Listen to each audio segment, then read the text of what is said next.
Oh, I think we're live. Anyway, it's just stayed live. Hello, everyone. Welcome to the Cricket Podcast. I'm Jack Hope. Today we're going to talk about the IPL being cancelled. I'm assuming this is working. It says it's live on YouTube. Um, don't know why. Don't know why this has happened. I'm Jack Hope. Ross Legg, how you doing? I'm not too bad, mate. Can you hear me? Am I loud and clear? Let's hope so. Let's hope so. And Max Rowe Brown. Do you want to do some talking to see whether the people of YouTube can hear us, can hear you? Yeah, I could do that. It's going to be an interesting start for people listening on the podcast version, isn't it? They're going to be a little confused about what's going down. So for their benefit, Jack messed up the live stream and no one could hear Ross or me. I didn't mess it up. OBS just didn't load. I have to route the desktop audio through. Just wasn't working. Wasn't pulling through. I don't know why. One of nature's mysteries. Fellas, we're going to talk about the IPL coming to a close, why that's happened, whether there are any alternatives, what might happen in the future. But before we get into that, Ross, do you have any messages for our listeners? Yes, you should like and subscribe to our YouTube channel, which typically we run in a far smoother fashion. We are also sponsored by Woodstock Cricket, so they are bat manufacturers and they've got all the soft stuff as well. But they make some seriously good gear, so much so that this turned me into a half decent batsman at the moment, as well as Max, who could seemingly hit it off the square on Sunday, which was nice to see for Max. Not for very long though. Well, we all know why that was. And yeah, because you got out at LBW. Yeah, well, that's one way of putting it. And you should also follow us at the Cricket Pod on Twitter and Instagram. That is correct. And if you want to go a step further, there's some Patreon stuff and some join stuff that you can do to give to the podcast directly. Although, on a day like this, everyone's really sad. So, we're not expecting loads there. Give it to the COVID charities instead. Yeah, probably a better use of your money than giving it to us for now. Anyway, let's get into what happened today, Max. Your job is normally to summarise the events of the cricket match that we have just watched. There was no cricket today. There was no cricket yesterday. But there was some excitement postponement action, wasn't there? So do you want to talk us through what's happened, why it's happened a little bit? Yeah, will do. Before I do that, I will just let everyone know that I hit the ball, so I wasn't out LBW. And now we'll get on with the show. So unfortunately, as bubble after bubble became compromised, the much talk about potential postponement of the IPL became unavoidable. 3 games were called off at the start of this week with players and staff from a number of teams. I think it was starting with KKR and then moving on to Punjab Kings and then SRH today. I think it was Vijaman Saha and also the bowling coach at CSK, all testing positive for COVID-19. And as a result, everyone else having to quarantine, which obviously does not go hand in hand with playing cricket. Jos Buttler will be frustrated about that, having finally hit himself into some form, and Kane Williamson will be hoping that he'll yet have an opportunity to improve on his IPL captaincy record, which so far is not great. There is an official statement from the IPL, so I'll read that out as in lieu of the normal summary. So the Indian Premier League Governing Council and the BCCI, in an emergency meeting, unanimously decided to postpone the IPL 2021 season with immediate effect. The BCCI does not want to compromise on the safety of players, support staff, and the other participants involved in organising the IPL.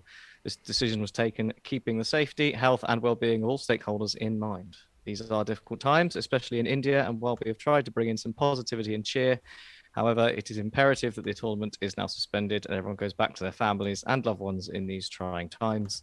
The BCCI will do everything in its powers to arrange for the secure and safe passage of all participants in IPL 2021. And the BCCI said they would also like to thank all healthcare workers, state associations, players, support staff, franchises, sponsors, partners, all the service providers who have tried their best to organise the IPL 2021, even in these extremely difficult times. I'm a little disappointed that the Cricket Podcast didn't get a special mention in that paragraph for its elite coverage of the IPL, but I guess We can't have everything. Well, yeah. So there we are. That's what the BCCI said. Ross, pretty inevitable, right? Yeah, I think once one of the bio bubbles was breached, it was game over. Like imagine the situation where, I mean, there's already thousands and thousands of people unfortunately ill and dying. I mean, if one of the players was to die in that kind of situation, then India wouldn't be trusted again throughout when COVID exists, so they wouldn't be able to host these kind of things. And I think it's probably come a little bit too late, but I think once the circus was going, they needed to continue it as long as possible until something like this happened. It'd be interesting to see how it actually got breached. There was rumours that Chakravarti went for a scan outside of the bio bubble and didn't have to quarantine, whereas Natarajan, when he had one of the injuries, they were saying that he needed to do quarantining before after he came back, and so there was just a bit of confusion around actually what things were established by the BCCI and then what was done by the teams, etc., and what was followed, etc. But ultimately, it doesn't matter now, right?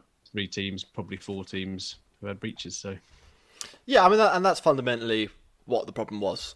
So if you want to dig a bit deeper into why it was cancelled now and not last week or whatever, it's because at least 2 of the teams and possibly as many as 4 of the teams would just not be able to complete at least the next 6 fixtures, or at least their next 3 fixtures. So Sunrisers Hyderabad, I think more or less their whole team has to do a 6-day quarantine. They've got 3 matches in the next 6 days. They can't be played. So, when are you going to play them? KKR, they've got some players unavailable. So that's potentially another 2 fixtures that you'd have to cancel. Chennai Super Kings, a lot of them are also in isolation. Their bowling coach, El Balaji, was in the dugout with COVID, they think, during their match against Mumbai on Saturday. So that would affect another 2 matches. And because of all that, and the need to sort of, maintain, to rebuild the bubbles, and because the way the tournament is scheduled is that the teams move about, so you spend a little bit of time in that city, then a little bit of time in that city. It makes rescheduling stuff at this point logistically virtually impossible.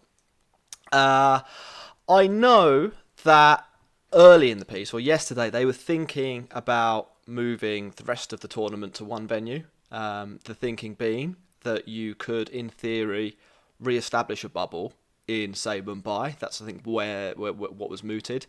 But I think probably just because of the number of people in isolation at this point, I think the whole capital squad are in isolation as well. It would just create such a fixture pile up. Plus, you've got problems with players probably not wanting to do that, to be honest. Plus, like the optics of the whole thing looking pretty difficult. I mean, I think that's sort of ultimately why they pulled the plug. In fact, I mean, like, if we're being honest, probably the players are not at significant risk of becoming seriously ill from COVID, but it's logistically, it now no longer makes sense for the BCCI to continue this tournament, and they've made, I think, ultimately the right decision, haven't they, Max? Do you think that at any point there was a different course of action that could have been taken here? Well, in terms of postponing it, I mean, I don't think there was anything else you can do at this stage. I mean, I think it was the vice president of the BCCI has clarified that it has been postponed and not cancelled. So we'll see where that goes. But it's certainly not going to be the kind of thing that people were suggesting, that perhaps maybe we'll all come back in a week when everyone's out of quarantine and play them all in Mumbai, like you say, because that's very wishful thinking, isn't it? There's always going to be the next case and then the next case, as the breach has happened already. We know this already with how COVID's behaved. Once it's started, it's not going to be over after one little week of lockdown. So there's really nothing else that can be done. And like you said, I think that the logistics of doing it all at one place are that's just crazy, isn't it? I mean, it's okay you can have 4 or 5 international games in one venue or something like that. But when you're talking about 30 fixtures with 8 different teams, It's, I mean, okay, you could maybe say, well, they won't all play in one place, but you still got to travel, get people around, and I think that's part of what's caused this in the first place, isn't it? Having people move around from place to place and different hotels and different hotel staff, and it all increases the chance of there being a weak link in the chain, which is ultimately what's happened. I was surprised it's gone on as long as it did, if I'm perfectly honest. I'm not. I don't think so. I think there's three justifications for why it was fine to carry on. One, it taking significant resources away from the wider battle against COVID. I don't think, or I didn't hear anything that suggested that was the case. Was it responsible for spreading COVID?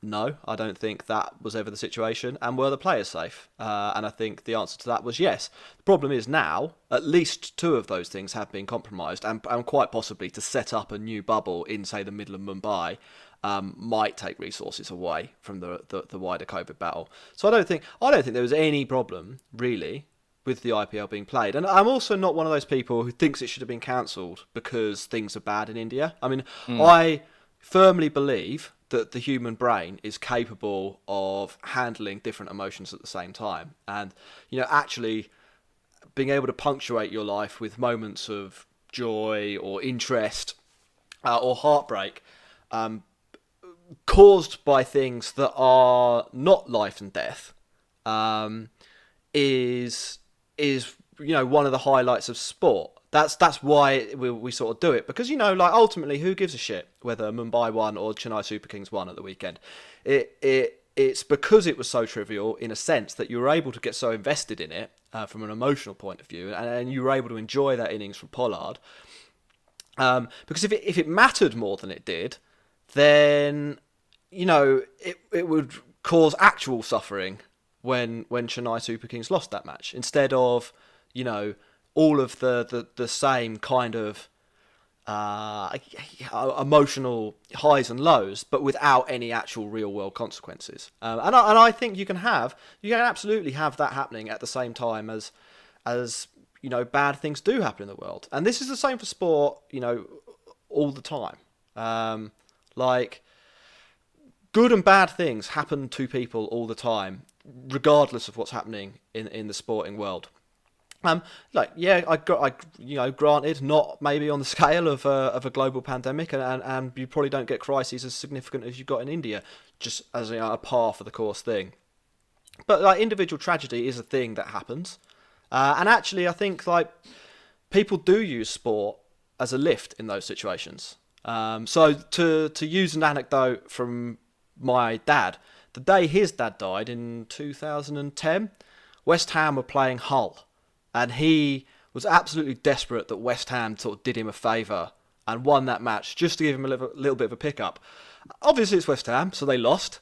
But but the point is, that is how it's the more trivial moments that you can invest emotionally in, that don't have real world consequences, that can provide the outlet at times like this. And I think the IPL probably was doing that for a lot of people. And that works both ways as well. I mean, people use sport to punctuate their lives. I mean, the summer of 2019, crazy shit was happening in UK Parliament to do with Brexit. The country was was going to the dogs. But what do you remember about that? You remember Ben Stokes hitting a century at Headingley, and you remember exactly where you were for the World Cup final. And I think through this pandemic, sport has provided that outlet. Certainly for me, anyway. I mean, when shit was really bad, when my girlfriend's mum went to hospital in January, Joe Root getting centuries against Sri Lanka after that provided something else to concentrate on for a while. And similarly, when that stuff was really, really bad here in February and March, the shouting at my TV about unfair pitches in India provided that release when there was literally nothing else going on. So I think it was good that it continued. It should have continued while it was safe. I think at this point, the fact that the players' lives are at risk, the fact that the bubble is breached, and the bubble's a really good analogy here because you can't repair a bubble once it's burst. You have to create a new bubble. I think that's gone. And I think actually it might be responsible for spreading COVID at this point as well. People are getting COVID because the IPL is happening, and I think at that point you probably have to No, I think Both done.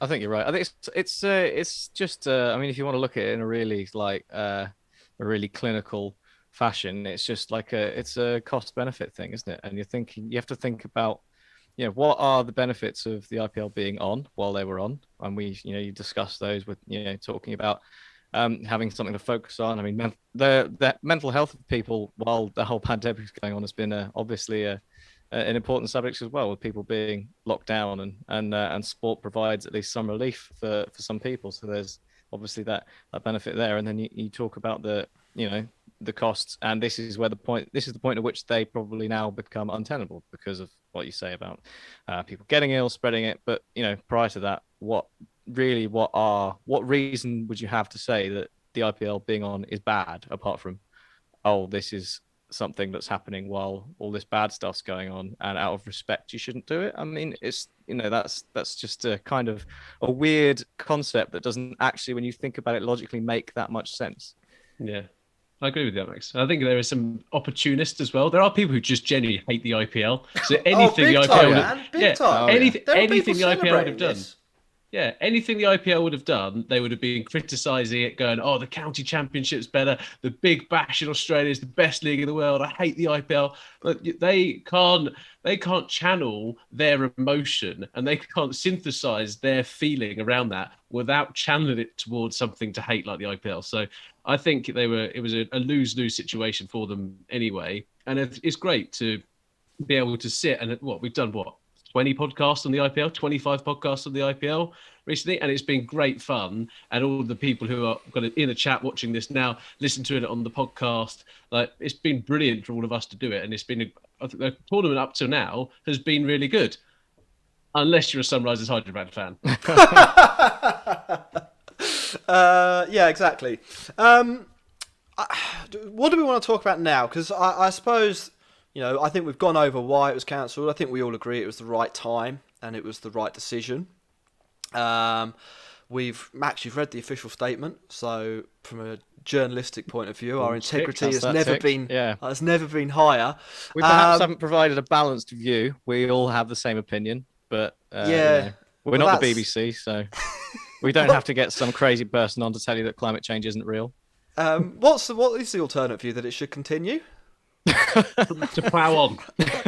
And I think we sort of discussed why that isn't possible, and it is as much to do with it being logistically impossible. I think, if I was going to be cynical, I would suggest that, a few players getting COVID was something that they kind of bargained into the idea of holding the tournament this year.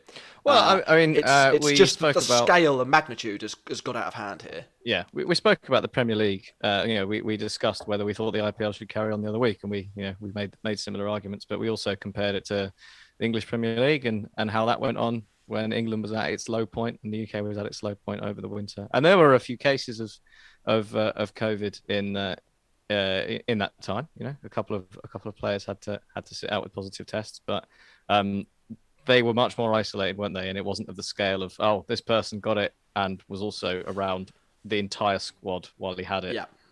Yeah. The whole match day he was just there hanging out. And I think that is the problem. You can't. And also the games aren't so thick and fast as well. Yeah, and because of the venue changes, if you lose a couple of games, they're going to be in completely different cities. So it's actually very difficult. You'd have to meet them. You have to work out a way for them to all meet up at the end, or all those matches are draws. I mean, you could probably have one or two in the tournament called off as COVID washouts, but I don't think you can have. I think it was 8 of the next 10 fixtures would basically be unplayable, and then the competitive balance of the tournament's gone, so you might as well not do it.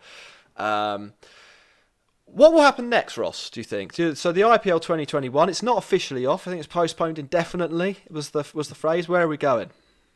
So I think if you look at the calendar, there's all kinds of stuff that's happening on an international scale, right? So if you've got the World Test Championship is just around the corner.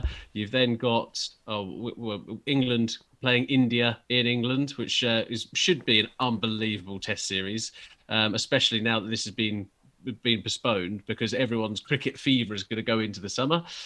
You've then got the World Cup to kind of go into that bit. And I think there's about a month between those. I think in September, there's kind of a bit of a lull where there's not too much cricket to be played.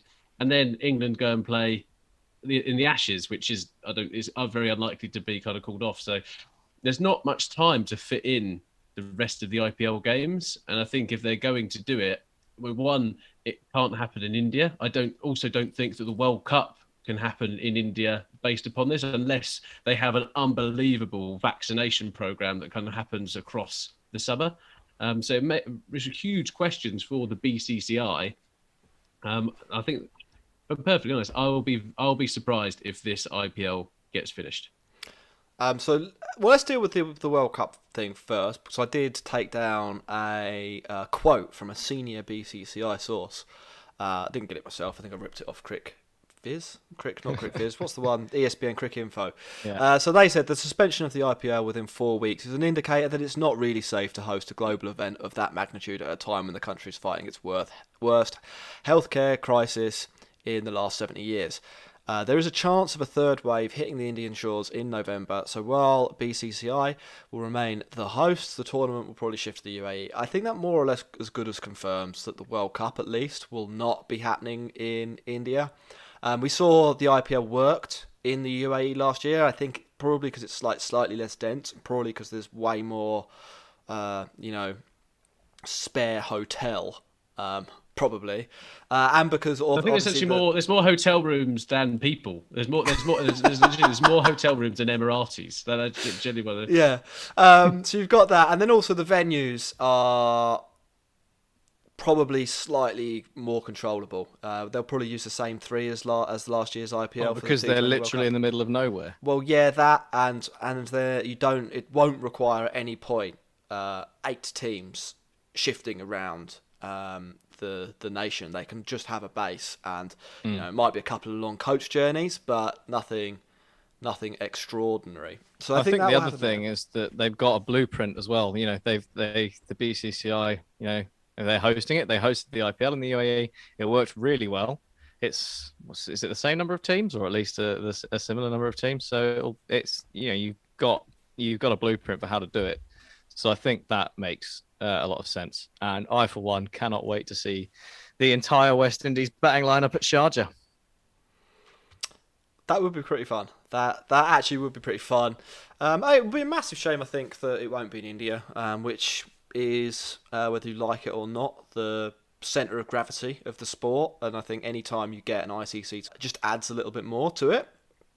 But I mean, to some extent, I am kind of like, is it the world's best idea to host a T20 World Cup this year? But if you are going to be able to pull it off anywhere, I'm sure the UAE is the best or the most likely place to get it sorted. Don't you think, Ross?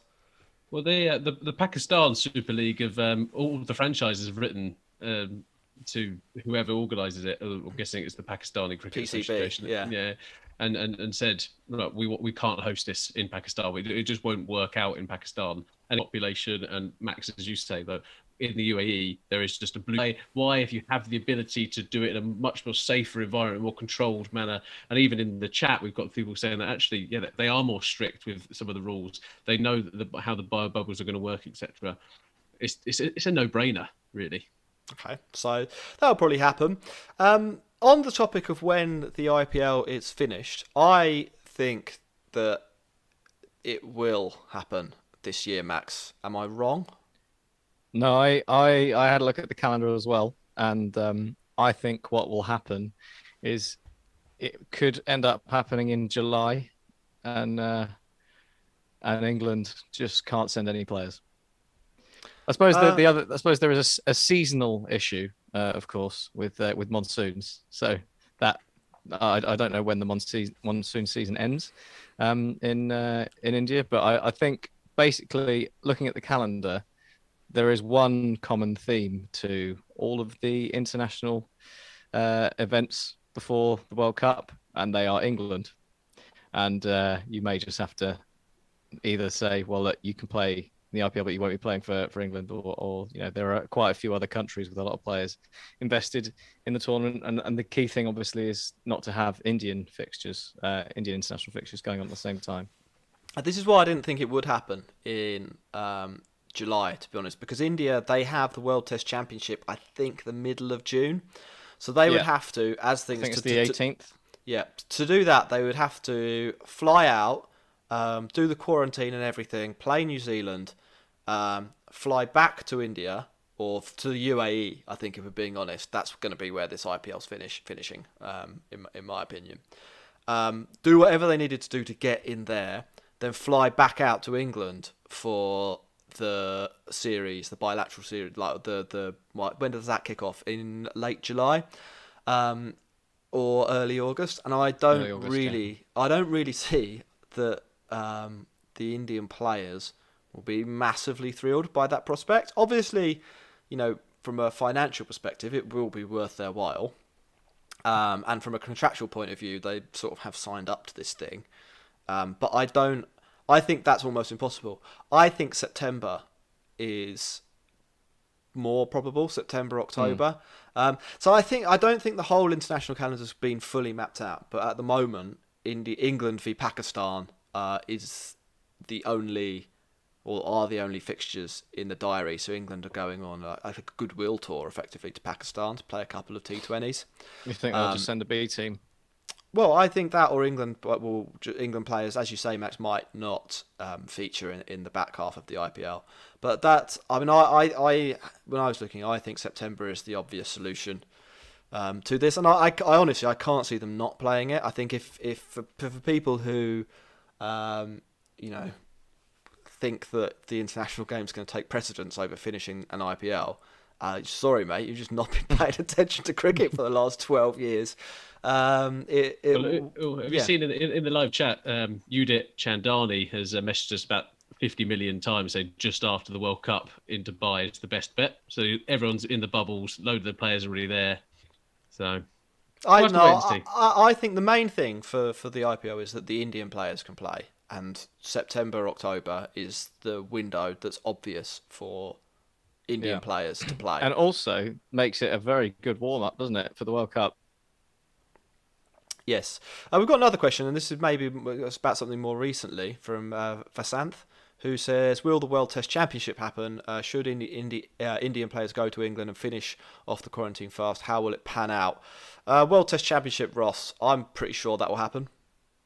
Yeah, I can't see it not happening. I think India have geared up to win that competition, and I think you're not going to be able to convince Virat Kohli to say, no, you're going to stand down on that front. I think in England at the moment, we're in a fortunate position where we've come through a pretty horrible second wave of the COVID infections, etc. And I think that they'll jump at the opportunity to go and play cricket here. So, I think it can't really be overstated how different the prospects for the UK are now compared to February. It's something like 56% of the population has been vaccinated. There was one COVID death yesterday in the UK, and there was one the day before. Our health people, like the head, we've got some heads of the chief doctors basically in the UK have been saying they can't believe the scenario, and they've been qualified ones, not the elected ones. Yeah, they've been pretty gloomy about the prospects of the UK's fight against COVID for the last 18 months. So that it's interesting that they're being very positive. So I think there'll be a full schedule of cricket in the UK this summer, and I actually think there'll be proper crowds at most international fixtures, which isn't a scenario we really envisaged, to be honest. And it does show that, as bad as stuff does get, eventually it will get better. So, get vaccinated. Get vaccinated. Well, get vaccinated is the key thing, isn't it? That's the Cricket Podcast's health message for the day. Right. Anything else that we want to cover off here? Possibly how some of the players are going to get home. Max, I don't know if you've seen any of this. It's pretty hairy for a lot of Australians lot of in particular are going to struggle, aren't they? Because it is currently illegal to enter Australia if you've been in India in the past couple of weeks, and that's in place till the 15th of May. So the BCCI said they'll do their best to get everyone home safely. So they've got a lot of negotiating to do with the Australian government, who are not exactly famed for being welcoming to anyone other than themselves. So that could even each other. So that could be. That could be a bit of a problem. You actually suggested, didn't you, the other day, Ross, that maybe they'll try and get themselves a few games in the county championship or the blast in the coming months if they can't make it back, which could be an option. But I think the Australian one is a really interesting one to watch. I think most other countries it'll probably be all right with just some quarantining. I think they've got much better. In this country, at least, we have quite a well set up hotel quarantining thing, as long as you've got the money to pay for it. Whereas in Australia, I think they've just gone for the other option of not letting anyone in, which is why they don't have many cases. So there's different ways of approaching it, and it'll be interesting to see what Pat Cummins does. Well, if I was them, I'd be picking a bit of a glamorous location, trying to get in there where some of the rules are a little bit laxer. Doing a quarantine in a very nice place, or getting a cruise ship. Why doesn't David Warner get like a reality TV show on a cruise ship? That's really good for COVID, isn't it? Yeah, famously good for COVID. You could do the whole IPL when it restarts just on a cruise ship by that logic, couldn't you? You indoor need game. to build a pitch on the top, but as long as everyone tests negative and quarantines going into it, the cruise ship it's the perfect bio bubble. That'd be good. And actually, then you wouldn't have to hear about the dew factor all the time. It'll be the C factor instead. The sea spray factor, yeah. Now we're making waves here, boys. We're making waves. I like this. Shall we talk about the cricket? There was some cricket that actually did happen. Yeah, I do think we should probably talk about the cricket. What matches were there, Ross? There were my beloved Rajasthan Royals versus Sunrisers Hyderabad, and the Punjabi Kings faced off against the Delhi Capitals.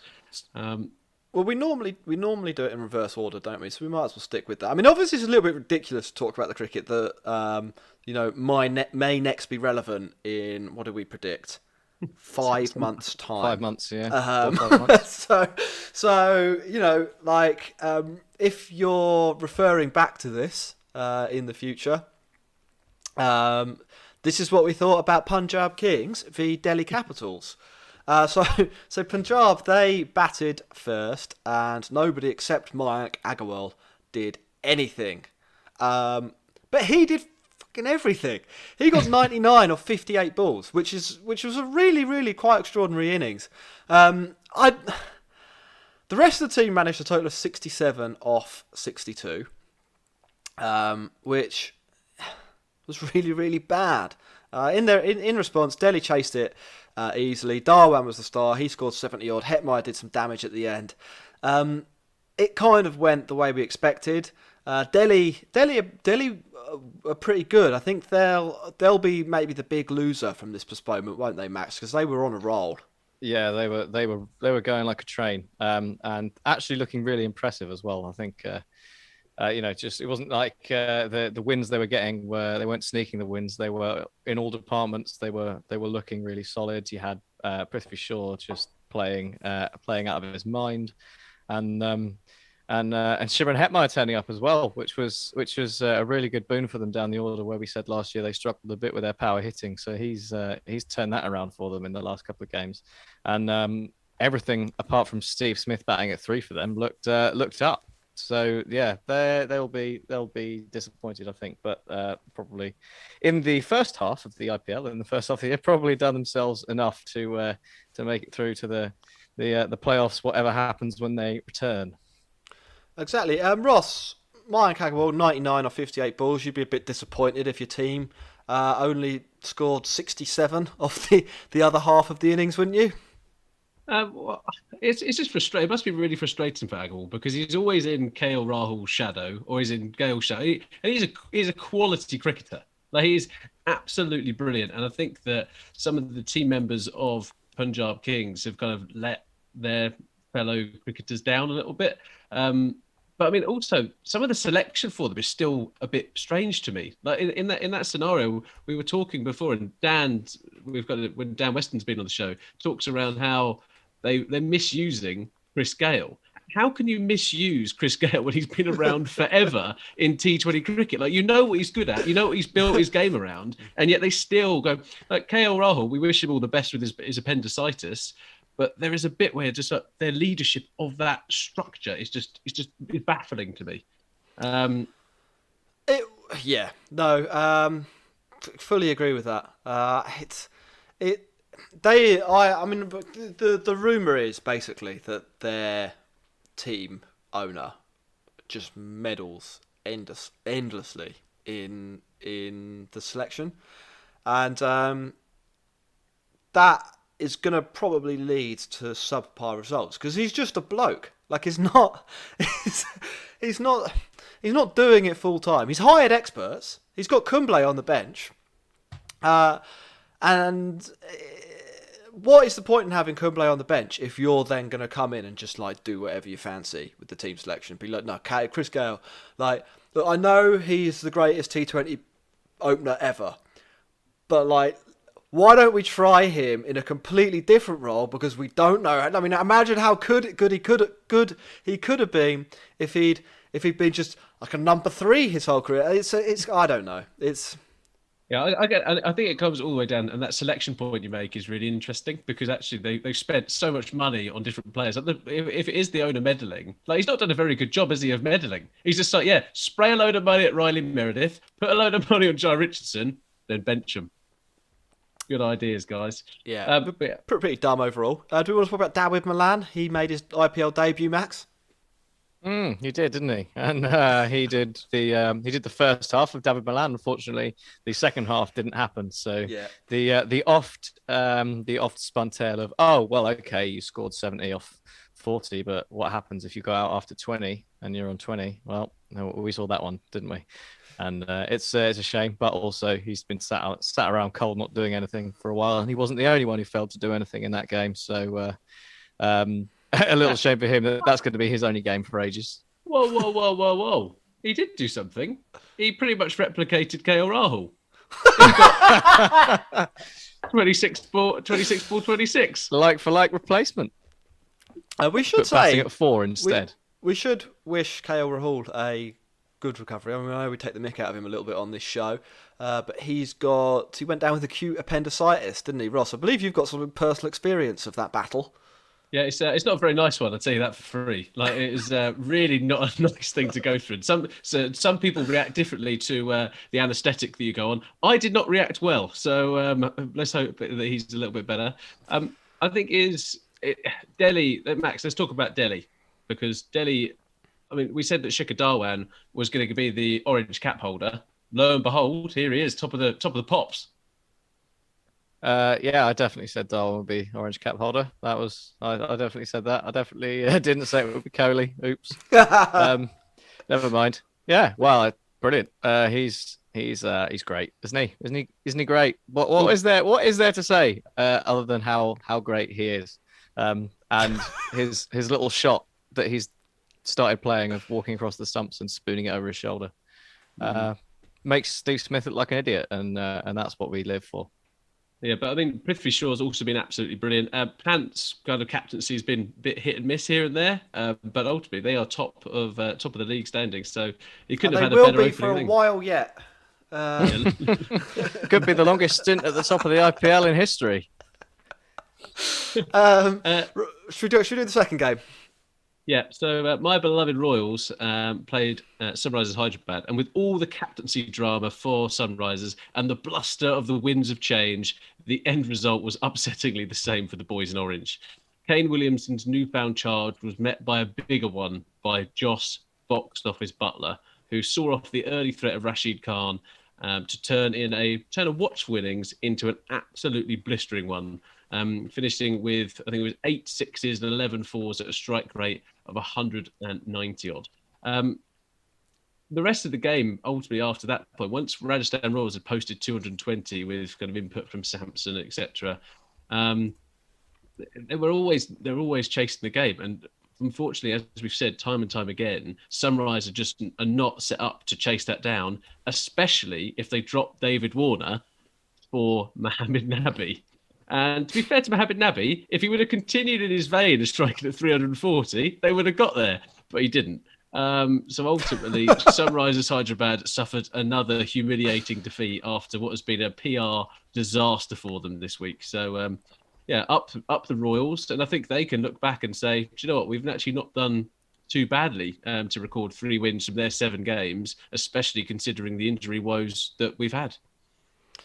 Yeah, it was nice. It was nice to see Jos Buttler kind of return to form because I wouldn't say he had a terrible IPL. I mean, he's a banker to open the batting for them. He was never at risk of being dropped or anything like that. But we hadn't seen him completely light a game up. I think we'd seen like a couple of 40s or maybe 150.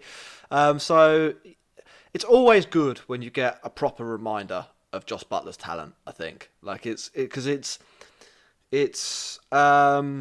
it never looks lucky, and it always looks completely dominant. Uncharacteristically for Jos Buttler, Max, he started off reasonably slowly in this one, didn't he? What do you reckon the factors behind that were? Well, I think that might be the Kane Williamson approach of bowling Rashid Khan at the start, which was interesting. It was something different. It was at least nice to see Sunrisers try something else, isn't it? But they pretty much bowled Rashid Khan out at the start of the game in the power play, which very wisely meant that Jos Buttler wasn't trying to smack him everywhere, because we know that that's basically impossible. And once he'd got him out of the way, it was feast time. Yeah, I didn't actually mind that approach from Kane Williamson. He got a bit of stick on Twitter, but actually, if you look at Rajasthan Royals' lineup, if you get Jos Buttler early, if you get Samson early, they're going to struggle to hit any kind of runs. And I think it was potentially the right approach. Well, it almost worked as well, but for a really poor bit of reviewing. Yeah, that was pretty daft, wasn't it? And also picking Vijay Shankar, which I just think is hilarious. They continued to do it. I really like him. I think it's funny watching a guy run in off a proper run-up and then bowl about the same speed as Axar Patel, often with the wicketkeeper back as well. Like it's like you get it in Sunday cricket all the time. Yeah, the guy who comes in off the longest run-up in the world and then just basically stops when he gets to the wicket, loses all momentum, does like a double windmill, and it loops to you, and you're like, it's confusing. It does work the first time you see it. Yeah. Anything else from this cricket match, Ross, that we need to pick up on? I think it should be noted that Chris Morris has done a pretty outstanding job for Royals actually coming in. So we kind of talk that he is unbelievably expensive in what this was. But actually, if you talk about the people who have actually returned some of those things and actually put in match-winning innings and match-winning performances, I think actually taking those 3 wickets and doing well in that game is another contributing factor to actually him being in the right place at the right time, and a good pickup for them. I think Mustafizur Rahman as well, also really well played, and I'm a Royals fan now. I don't think I can shift away from the franchise. Really? I think we were going to do it kind of year on year. I'm feeling a bit of a bond with Tawatia and the lads. You've gone native. Well, okay, that's fine, isn't it? They're like the team for England, aren't they? So very on brand. There is one more thing, that Jos Buttler now has the same amount of T20 centuries as Alistair Cook. So well done, Jos Buttler. That's pretty good. So that's the other 2 games from the IPL. The table as it stands, we should maybe run through that quickly because it's going to be the same for a while. At the bottom, the Sunrisers Hyderabad, 1 win from their 7 matches. They've been pretty bad. Only slightly less bad, Kolkata Knight Riders, 2 wins from their 7 matches. And only slightly less bad than them, Punjab, 3 wins from 8. I can't say I've enjoyed watching any of those 3 teams play. Max, anything redemptive you'd like to say about the Kings, Knight Riders, or the Sunrisers before the IPL goes on break? Andre Russell. Yeah, okay, that's it, innit? That's the one. That's the only reason at the moment you tune in to watch KKR play, because there is a chance you're going to see something unbelievable. But aside from that, I suppose in each team you could say maybe I'd tune in to watch Chris Gale because he might do something similar. and Sunrisers. I'll watch whatever 4 overs Rashid Khan's bowling and then turn off. That is it. That is literally the whole game for Sunrisers. Above that, we've got Rajasthan. Ross, you've just covered them off. Then we've got Mumbai in 4th. Away from Chennai, they look good, and you have to think that unless the tournament restarts just in Chennai, then they're going to make the playoffs, Ross. It'd be quite difficult to stop them, I think. But I mean, this break, you don't know what happens with injuries, player availability, etc. And it would be bloody hilarious that everything's going to get played to the cheaper. But I can't see that happening, can you? No.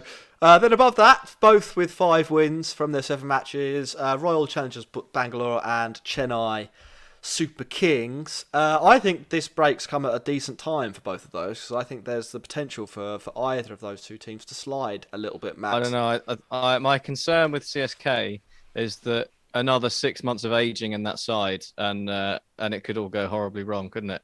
You know, they could just finally hit over the precipice of not being able to get out of bed in the morning. I almost fancy Rajasthan to sneak in if it happens later in the year and Jofra Archer is able to play and come back, because did they replace him? They didn't replace him because he wasn't officially out. Yeah, I think it'd be fine to play. So yeah, could happen. A masterstroke from could happen. Chris McCrum. And then finally, that leaves Delhi, who we have talked about, and they have been pretty good, haven't they, Ross? Yeah, I've just enjoyed watching. I think it's great to see Prithvi Shaw kind of reinvigorated. Pant's an exciting player, maybe not a great captain, but maybe will turn into one. Their bowling unit seems to be clicking a little bit more, and kind of Akshar's filled kind of Ashwin's boots with no worries really. So we'll see what happens there, because he still picked Steve Smith, and that still makes me feel a little bit sick. But hopefully, Amrik Nokia comes back into the side at some point. Sure. Right, so that's the IPL done until September. Should we mention what we're going to be up to over the next little while, or give people a heads up? Because we're not going to wrap up the podcast or anything like that. We do intend on doing, I think we've said at least 1 show a week. So we will look to do something on Mondays probably, and then if we are able to, a second show which we'll do live, hopefully with some guests. As we were thinking this Thursday, weren't we, Ross? As the first one of those, we're going to try and get Dan. We haven't told Dan Weston about this, but you know he sometimes listens. So we're going to try and get Dan Weston on, and we'll do a little bit more of a light-hearted Q&A about the IPL so far. It'll be pretty unstructured. Maybe we'll do like our top 5 players or something like that, and then after that, you guys in the audience, if you just want to chat us, we've had a good idea from Pranay. Yeah, Pranay's coming. Can you guys make a duds 11? I can definitely make a dud 11. No. There's already one. They're 8th, aren't they? Yeah. Beyond that, if you're only going to tune in when there's cricket on, because it will obviously have to be a little bit contrived. We'll maybe talk about the county championship. And if you're looking for cricket, it's on wall to wall, basically, on YouTube. So if you're sitting in India wondering what to do. Starts about 10:30 UK time, so that's probably lunchtime-ish in India, and then runs all the way through the day for 8 hours. And the quality's good. It's decent first-class cricket, so you can get involved in that. We might talk about it a little bit, but it probably won't form the backbone of our shows. But if you are going to come back when we actually start doing cricket content again, we will, of course, be doing all the England stuff this summer. We'll be doing the World Test Championship. Who are we going to be supporting in the World Test Championship? Max, do you know? I always just have a soft spot for New Zealand in Test cricket. I really like their team, and Kane Williamson's a nice guy. So, well, Ross, you'll have to support India then. Fine with me, my boys in blue. And then there's a big series, isn't there? There's England v India all the way through the summer, and then probably be back into the IPL and the World Cup. So there will be plenty of cricket content. So you should hit subscribe if you haven't already. I think there's 160 odd people watching this right now. They all want the 100. They all want the 100. They all want the 100. So we'll definitely do that. We'll definitely cover that. We're in I don't know. Negotiations is probably too strong a phrase, but we got an automatic reply from someone's email address. Well, and a not automatic reply. We have spoken to someone at the ECB, and we're going to try and do some pretty good coverage of that. Get some players on if we're lucky. So we should, if all things work out well, we should have some good 100 stuff coming up. We're going to sell out some more. Yeah. So look, the next 4 weeks. Not going to lie, it's going to be a bit lean. We'll have to see what we can come up with. There's a big IPL-sized gap in the calendar, isn't there? Yeah. Or we can always just report on I don't like cricket club and Max getting out LBW again and again and again. Well, I was actually going to finish off the show by because some people did ask what happened to at the weekend. Max, should we mention? Do you want to talk people through that game, because we haven't done? You do the summaries normally, don't you? Do you want to summarise how I don't like cricket club overcame the Ploughmen? You want me to ad lib the I don't like cricket club game from Sunday? Right, I'll give it a go. All right. Well, it was a pretty chilly morning, and as I got off the train at Herne Hill to make my way to Dulwich, it did start raining, which sort of proffered not a great sign for the remainder of the day. But fortunately, the only other rain we saw was a brief shower before the start of play, which allowed us as the fielding side to experience what the dew factor might really be like, as the ball was unable to stick in anyone's hand. But we did eventually manage to bowl straight. And as always happens with the opening bowlers that I don't like cricket club, they were too good for the opening batsman to get any bat on. So they just constantly beat the outside edge. I, as wicketkeeper, was 50% of the time able to catch the ball after it didn't hit the outside edge, and the other 50% of the time maybe broke my finger. I'm not sure, but it really hurts. It's still very purple. But then they brought in this guy called Max, who is a better version of Max than me, because he came out and batted with a sock stuck in his waistline and then smashed the ball all over the place and started walking down the wicket to all of our bowlers, including the one that we brought on, to bowl at him to get him out. And then by the end, we were probably glad that it was over. But Jack did bring it back a bit.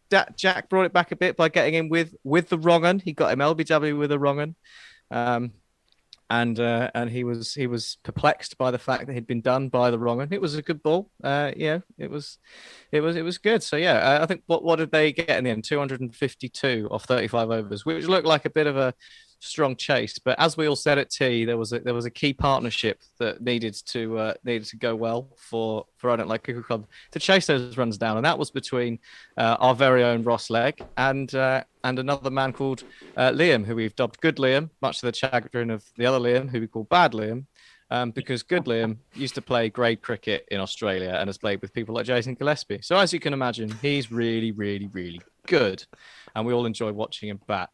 So we'll skip through the opening partnership of our innings, because that involved me not really being able to hit the ball very well. But after shuffling along to 12 and then getting triggered LBW in the most disgraceful manner possible, because I hit it and I maintain that I hit it, we ended up with Ross. But Max, you said it on the field. You literally you shouted at the umpire. I didn't shout at him. I'd never shout at Robin. I'd never shout at Robin. I just informed him of the two reasons that his decision was incorrect, and he shrugged his shoulders and said, "Oh well, sorry, mate," which was probably the right thing to say back. Then we ended up with Ross and Liam in a what was it, 3, 4, 5, and they put on a stand of 115 after basically deciding to smack the ball. There was a very short boundary. It was about 20 meters. I think you could probably actually throw a stone over it for 6, but they made the most of it. Ross took a liking to one particular grey-haired grey-haired bowler who seemed to have been going for the latest Tony Blair look. I don't know if you've seen that, but he's sort of swept his grey hair back and looking a little Gollum-esque from Lord of the Rings. Ross tucked into him, scored about 20 odd off that over. So the other team did what we did and brought on their good bowler to try and get Ross and Liam out, who was the aforementioned Max with the sock in his pants.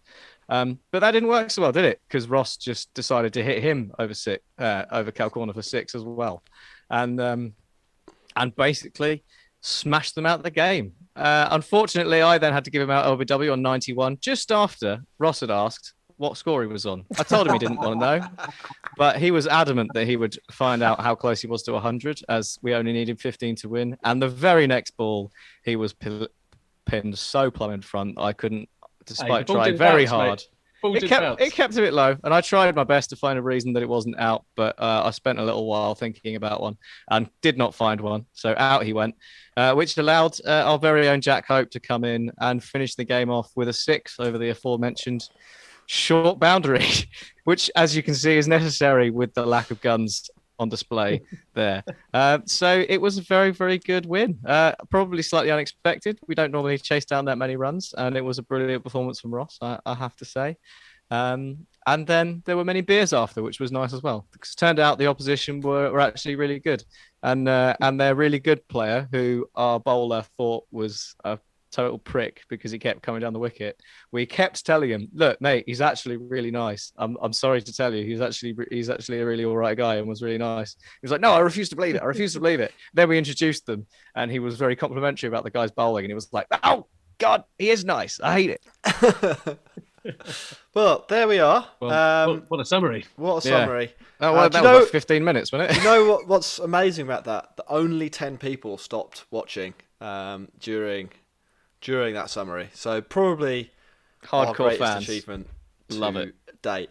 We've been going 56 minutes. There's nothing left to talk about. We will be back Thursday. We're going to try and get Dan Weston. If not, we'll get someone else. We'll be doing like an IPL Q&A because we didn't maybe do as much cricket content as we could have today, and there's still plenty to talk about. Who was the best player so far? Like, who was the worst player? Who's in Ross's duds 11? That's what we've got to look forward to. And then following that, we'll talk about something else. Thank you very much for listening. Final reminder: we're sponsored by Woodstock Cricket. And you can find us on social media at The Cricket Pod. We really appreciate anyone who's sent us a super chat recently, and we've really enjoyed covering the IPL with everyone. We've enjoyed the interactions, which is why we keep coming back. So yeah, see you later. Even the abuse. See you on Thursday, I think. Hopefully we'll see lots of you then. See you later, everybody.